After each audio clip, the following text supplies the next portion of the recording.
Kantor cabang Darsa Harka Darussalam atau DHD Farm Indonesia di Kota Lubuk Linggau tutup sejak sebulan terakhir. Tutupnya kantor tersebut setelah banyak beredar informasi mengenai investasi yang ditanamkan bodong. Inilah kantor cabang Koperasi Darsa Harka Darussalam atau DHD Farm Indonesia di Kota Lubuk Linggau. Terletak di Jalan Letkol Sukirno RT 04 Kelurahan Air Kuti, Kecamatan Lubuk Linggau Timur 1 yang kini dalam kondisi tutup.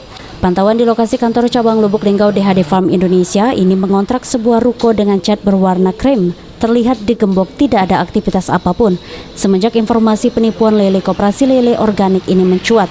Sayangnya sejumlah warga sekitar enggan memberikan komentar lebih jelas terkait DHD Farm. Namun menurut warga semenjak informasi penipuan tersebut mencuat ke publik, banyak masyarakat datang ke ruko untuk menanyakan apakah ruko itu masih buka atau tidak. Mayoritas yang datang ialah korban penipuan investasi. Belum diketahui ada beberapa banyak warga yang sudah menanamkan modalnya untuk investasi DHD Farm tersebut. Trihajaria, PAL TV.